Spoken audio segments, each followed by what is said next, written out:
what's maybe the number one issue that CISOs are talking to you about? I have a question for you. What do you think it is?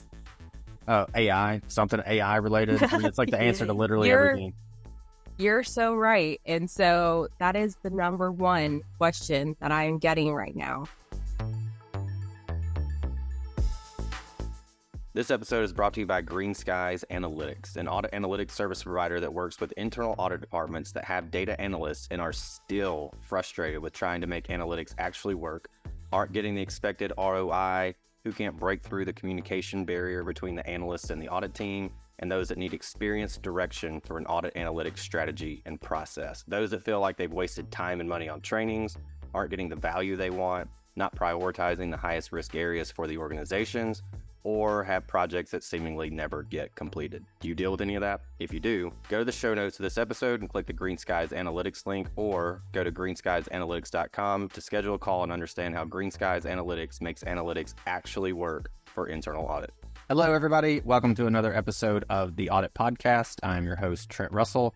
And today on the show, we have Chelsea Smith. She is the Chief Executive Officer and Information Security Consultant at CAJ Cyber Consulting. They specialize in GRC with a focus on information security and business process analysis. Given that, that's a large part of the conversation that we had today. Some of the two or three use cases for analytics within cyber or cyber analytics. And so Chelsea has this analytics background as well as this cyber background, and she's merged those together as part of one of their services at her firm. So just talking about, hey, what do you typically see? What can we take away from your experience and apply in our roles in internal audit or external audit?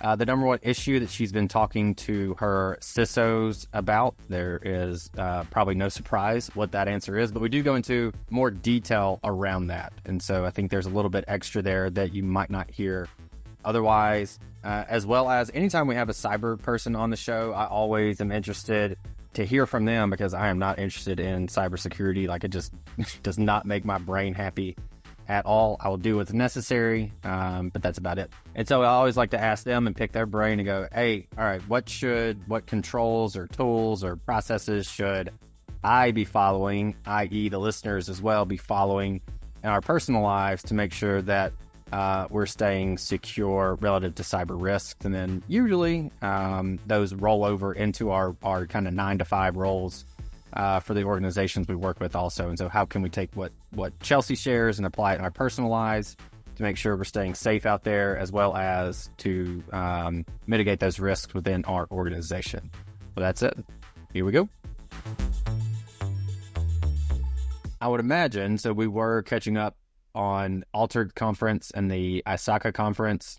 So maybe you have something related to something you heard from those conferences in there, maybe not. But what is in either your internet browsing history or your ChatGPT history as of late? I'm going to lean actually and say ChatGPT history for you. I think you told me at one point you spend like 4 hours a day in ChatGPT. Is that right? That is correct. So what's not in your ChatGPT history is probably a better question for you.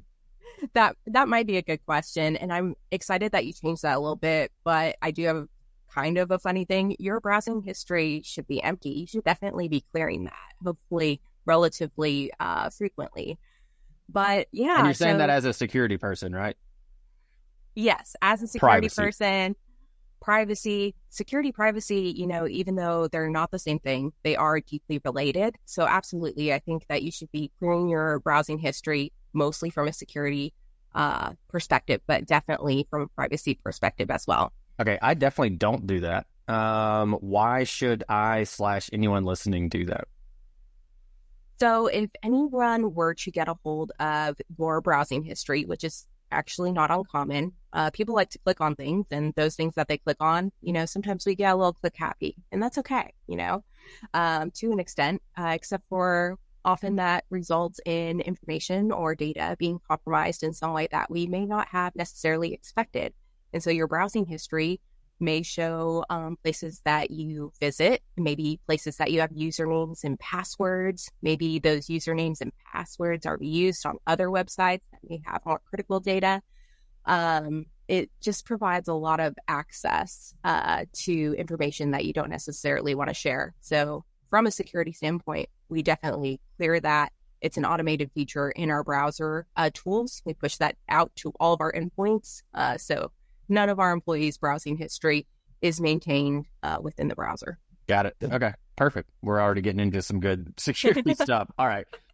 That aside, what's in your, we'll go with ChatGPT history for sure now.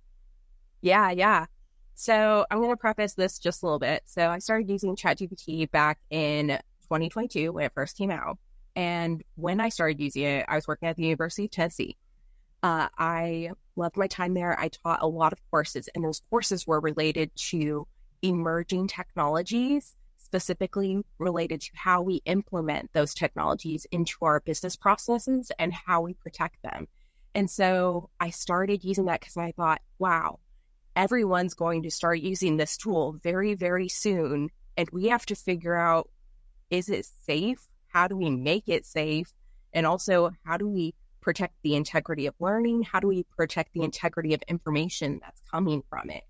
And so it was a lot of fun to learn about this. And that's why I spent so many hours. So I already spent a lot of hours teaching and working and doing other things, but I taught a course in cybersecurity, for example, and every single topic I would think about, hey, do I know that I'm including all of the relevant information that I should be including relative to this topic? And so, for example, let's take identity and access management. I know so many things about identity and access management from reading way too many frameworks because apparently, I need a better free time or a hobby that is much better. But I read a lot of frameworks.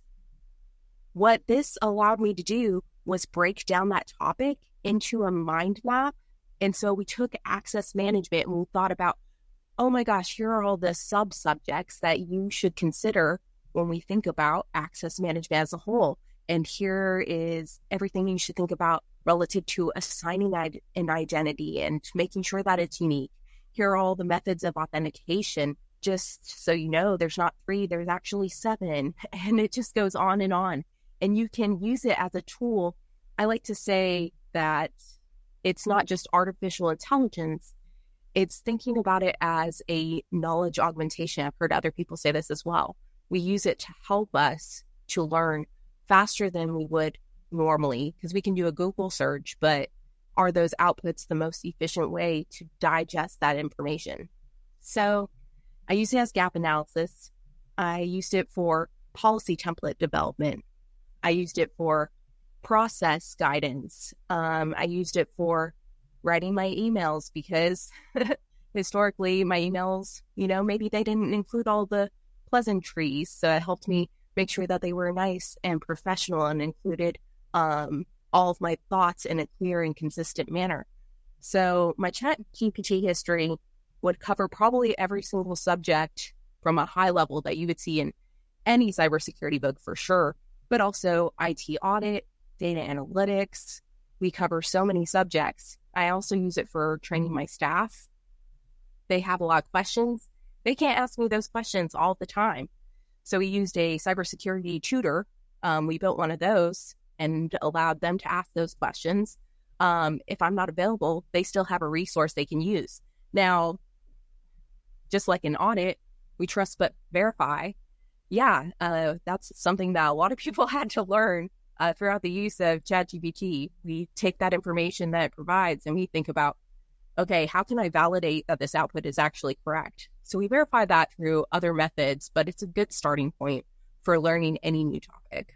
I like that. And that's how I largely use it also, and as well as writing scripts and things for analytics. But it does feel like I have a tutor sitting there with me as I do learn any new subject. And I think about when I was in public accounting and I had to send a message to the partner on the engagement. I was like, I don't understand. I think it was something to do with SOC reports. And I was like, SOC 1, SOC 2. I was like, I don't know what's going on with this. And I have to explain it to the assurance team. And so he wrote like in our IM, just like a book long message. And I went, yep, that's perfect. I got it now. But either way, this is a partner answering a pretty low level question. It was just, that's the person to ask though at that time. And so to think if we had just had our methodology in an LLM and I could have just sat there and talked to it and have asked it, that would have been a really good use case. I think you would definitely want to verify that, because you wouldn't want to follow some procedure and go like, this is what the methodology says. And then PCOB be like, no, it doesn't, no, it does not say that. So I think, yeah, for sure. We're still all hopefully aware of those considerations, the hallucinations and things like that. So, well, I know when we first kind of started talking, so we actually met at an SICO event. I guess is where we first started talking, but then just in exchanging messages and trying to get this scheduled, you said something to the effect of, we live our lives in sprints, because we were talking about, hey, could you do it this week or this week? And you're like, we live our lives in sprints. So we're flexible is the takeaway I had. But what did you mean by that? And what can you kind of give the listeners that they could apply to then live their lives, at least maybe their professional lives, in sprints? And what's the benefit of that? So the idea of living your life in sprints, we want to be flexible enough to where when things come up in life, we want to be able to address them when you're working on a project. And maybe that project has something come up that you did not expect. We want to make sure that we can address that and stay on track with our overall goals. And so as a business, when I saw you at that ISACA event, I was like, wow, I know this person and I've listened to his podcast. And not only that, I actually assigned it to my students when I was teaching at the University of Tennessee, because I think that it's important for them to learn how to keep up on current events relative to the subjects.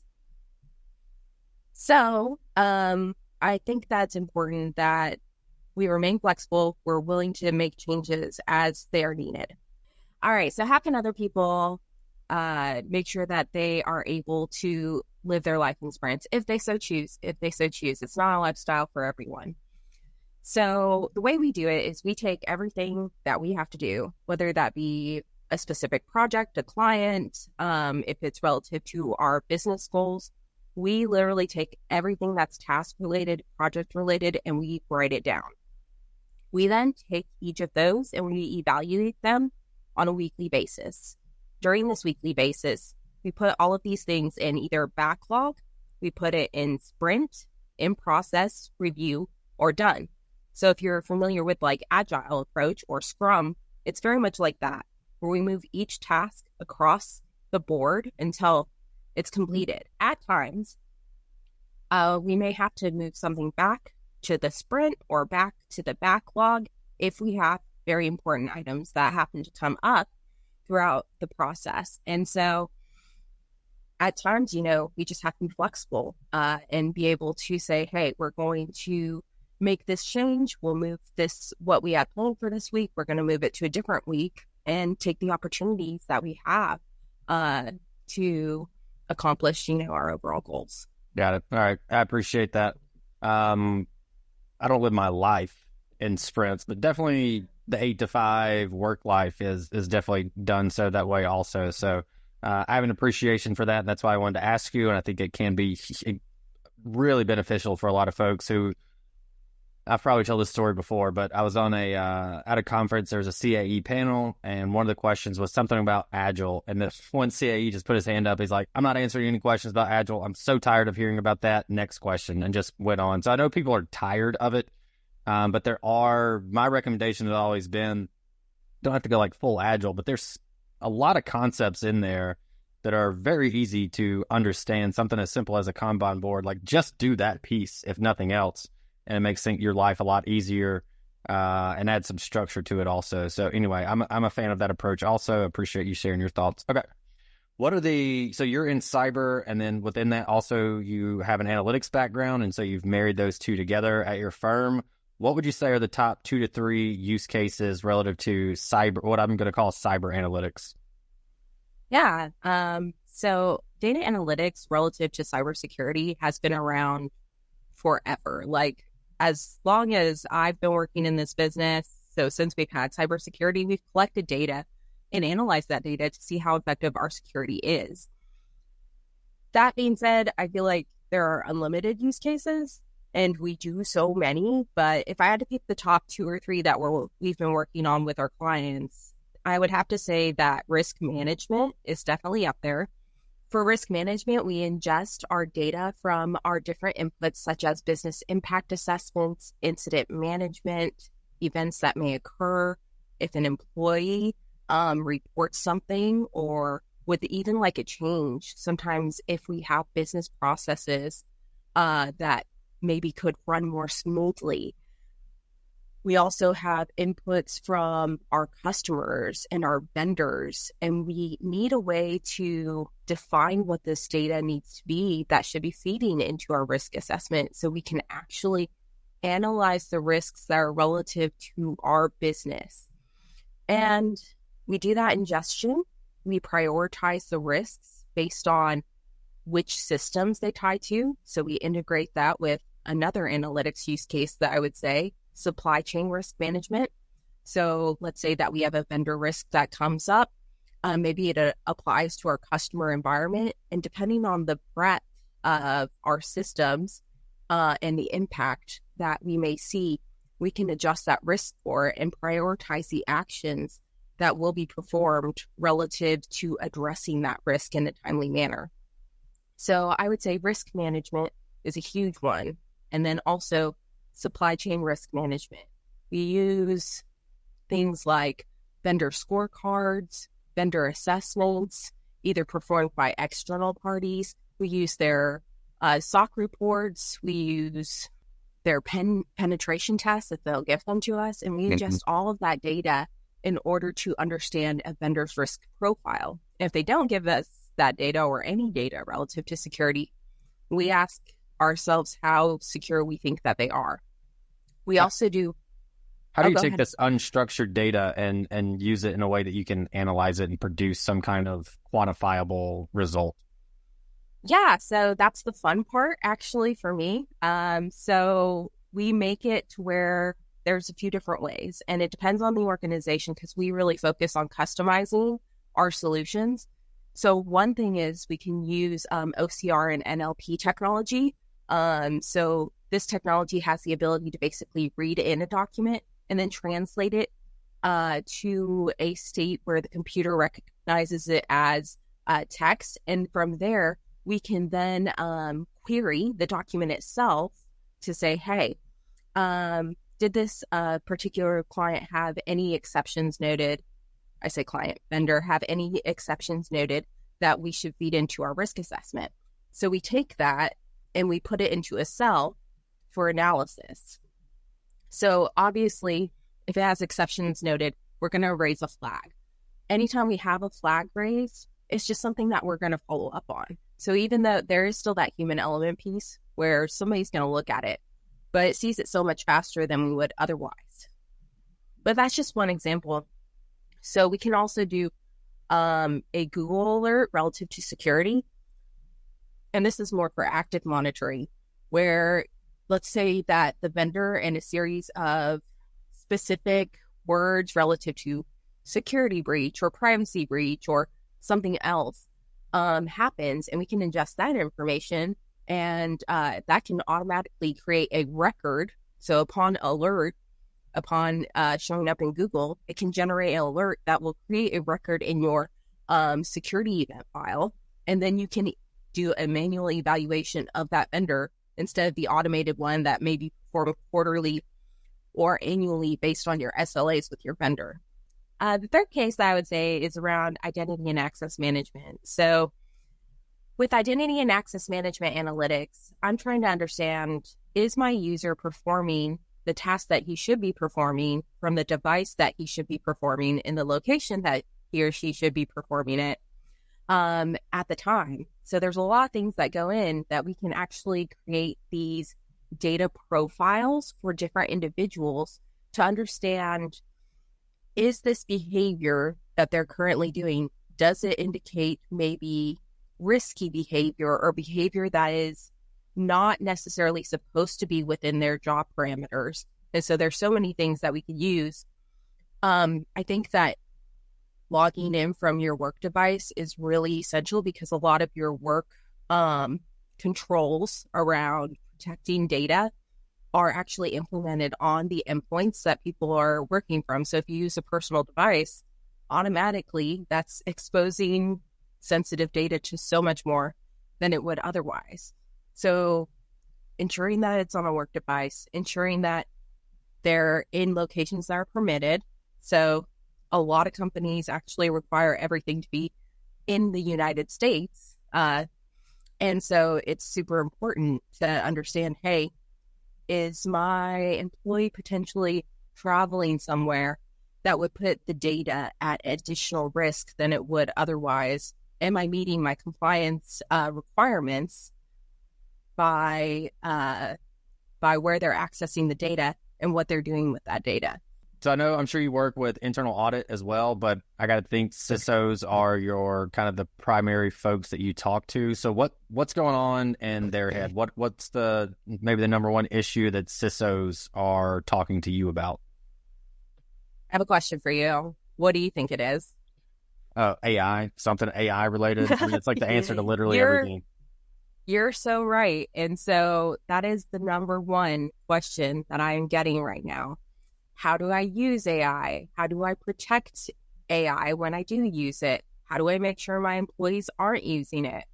How do I include it within my implementations? How do I incorporate it in my business processes? They're all very concerned about utilizing AI and making sure that they're utilizing it in a safe and effective manner. And so what we've been doing is we've been actually working with CISOs to identify controls, a set of controls for their different applications, their different business processes. We look at controls relative to large language models. We look at controls relative to machine learning. We look at them relative to using them in development.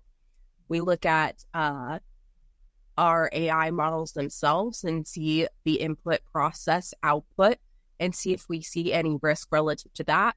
And so we help companies think about what are the controls that we should implement, what guidances are available to see what controls are available, and how do I actually implement and document this, because we're going to see a large increase of these questions asked by not only our customers, our stakeholders, but our auditors as well. So we really need to be prepared for those questions and asking those questions on the front end. Since this is the audit podcast and not the CISO podcast, what questions how should maybe a CAE approach that with their CISO? Is it as simple as asking the questions like, hey, how are we doing with this? Like, what are the risks that you're seeing? What if you stepped into like the CAE shoes, or from their perspective, how can they, maybe a better way to ask this, how can audit better facilitate those conversations or even bring them up, make them aware, and make sure that we're kind of good to go? Well, I think the first thing is we have to see if we even have a policy. So whether that be the acceptable use policy relative to communicating to our employees, hey, you're allowed to use AI and this is the AI you're allowed to use, or you're not allowed to use AI in the workplace. I have seen both. But also you have to think about prohibiting or disallowing certain sites, or for whitelisting, making sure we're not including those within the whitelist. I think that you should always do a security review of any AI technology that's being performed. So from an audit perspective, I'm going to think about the scope of my systems that I have. I'm going to think about my employees. I'm going to think about how am I, one, communicating whether or not they're using AI, and how do I detect whether or not they're using AI. Because the biggest risk, I think, relative to this is that we see a lot of employees uploading sensitive data that we cannot and should not upload into these different tools. And we have to have a plan. That starts with starting the conversation with security, with IT, and then following up with a policy. Let's have some type of policy in place, if not multiple policies, depending on how or where we're implementing this new technology. Okay, let's say that someone does upload sensitive data to some kind of AI tool. What is the risk there? Is it that the AI company itself now has access to it, or is it that someone could potentially, hack an AI company, or is it some kind of, I'll put like hack in quotes, but use some kind of prompt in order to get that type of data from the AI tool that they're being used? I mean, when we talk about risk, like what's the chances that, okay, I put this sensitive data in there and the likelihood of it actually being used or even obtained, what does that look like? And again, I say that with the kind of this caveat of whenever I talk about AI and using ChatGPT for analytics, et cetera, I always go, don't put your company info in there, talk to your CISO, make sure you're good. I always make sure people, but I mean, really, what's the risk? Is there a real world, situation that's happened that we can go, well, this company did it or this person did it and look what happened? Well, I don't know that I have a specific example ready for you, but I have seen a multitude of news stories, and I wish that I had one at the top of my mind, but a multitude of stories where people have put this data into these systems. And a lot of the risks that you actually mentioned, are these the potential risks? Yes, those are what we are seeing. An LLM tool that we're using that has ML working in the background is going to take the data that you have, and they're going to train their model based on that data. And so that data can then be exported as an output for another user. But additionally, I think that the risk relative to this is often we're storing very sensitive data in an unapproved location. We don't know the security background of these tools. We haven't done a third-party risk assessment. We don't know how vulnerable or how many vulnerabilities that these tools have. Now, if you have done that, cool. Like, you're ahead of most companies in America right now. But I think that it's incredibly important that we do a risk assessment before we use any of these tools. I think that there are several points of compromise. It's just like any other supply chain risk, right? So if we're going to put sensitive data into any tool, any application, any vendor tool, anytime we put this information in there, we have to realize that we're accepting that we're furthering our attack, our threat landscape, and we're also just accepting, additional risk to our organization. So you have to think about that. You have to think about how to protect the organization. You don't want to be releasing super sensitive data anywhere that is not an approved location. Okay, appreciate that. Last thing on the security front, I'm going to ask you what the one thing is, but whenever somebody asks me, like, give me the one, whatever, I always go, cool, I'm going to give you two. So I'm going to ask for one, but feel free to just add however many makes sense. But what's the one-ish thing that we should be doing personally to mitigate cyber risk, like our personal lives, which I would assume would blend over into our work lives also. But what would that be? What's a control that we could implement maybe? Perform risk assessments that are personal. So personal risk assessments. So for example, if you're going to download an app on your cell phone, you are going to see terms and conditions and probably a link to a privacy policy. And that tells everyone, hey, this is exactly what data we're collecting from your network, from your device, from your other profiles. And here's where we're going to send it. And here's how long we'll keep it. And here's what we're going to use it for. And often they disclose all of that in plain text and nobody reads it. And that's a choice, but you have to be ready to accept the consequences of that choice. You could be agreeing to quite a few things that you probably didn't feel like you wanted to agree to. So I think doing a risk assessment, and that includes things like, hey, let's go back through the applications that I do have on my personal devices, and let's take a look at if maybe I've reused passwords. Let's not do that. Do I have two-factor authentication utilized and enabled on my specific application that I'm using? I think those things are really, really important to ensure that things don't get compromised. A lot of times we think, oh, it's not important. It's not that serious. And time again, we see these news stories where it in fact is that serious. It has ruined so many people's lives. And it's the easiest thing that you can do is make sure you're not reusing passwords, make sure that you're using secure methods to authenticate and, rotate those passwords periodically. And I know that can be a lot, but again, use some service, make sure you're deleting accounts that you don't use, don't keep those around. Your password probably exists in so many places that you are unaware, but I promise you, if somebody cared enough, they could find it, and you don't want that. So it is 2024, seemingly like the age of AI, and still when it comes to security, the number one recommendation is good, strong password controls. Is that right? I thought you were going to say good, strong password, and I was going to be like, good, strong authentication controls, I think is the way that I would say it. Good, strong authentication controls. Make sure that, you can lock a lot of these things down to, hey, only this device, and only if I authenticate using this authentication app. That's only on this device. Perfect. Yeah, I think authentication makes more sense than password control, so that's good. All right, that's perfect.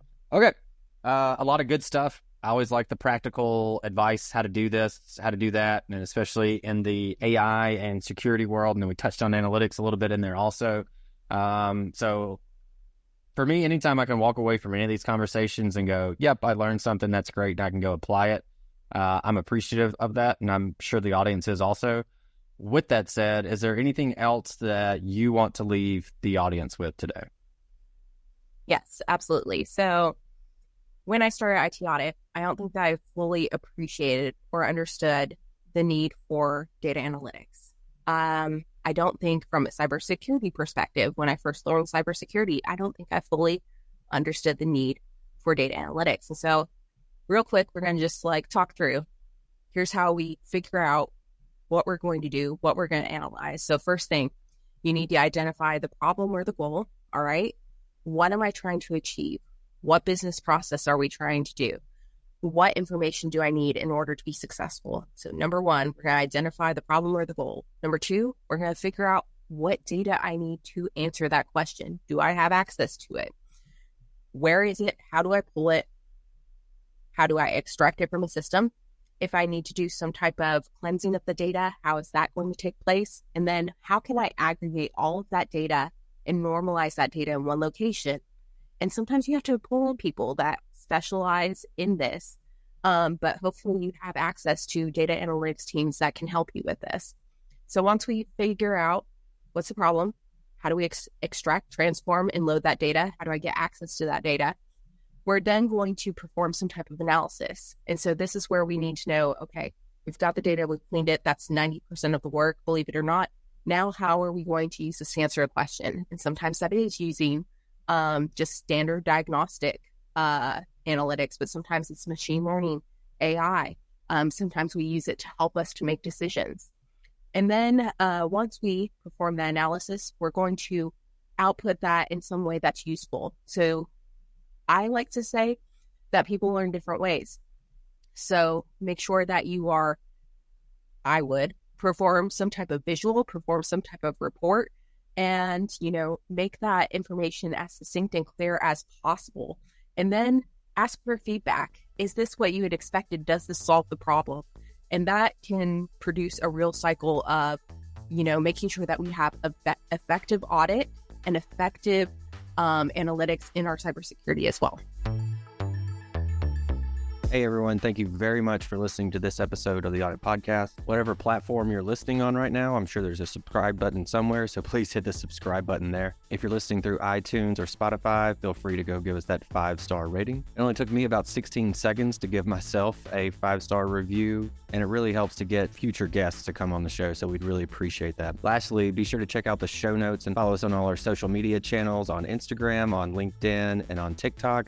Also, if interested, please sign up for our weekly newsletter from the Audit Podcast. Thank you all. Have a great one.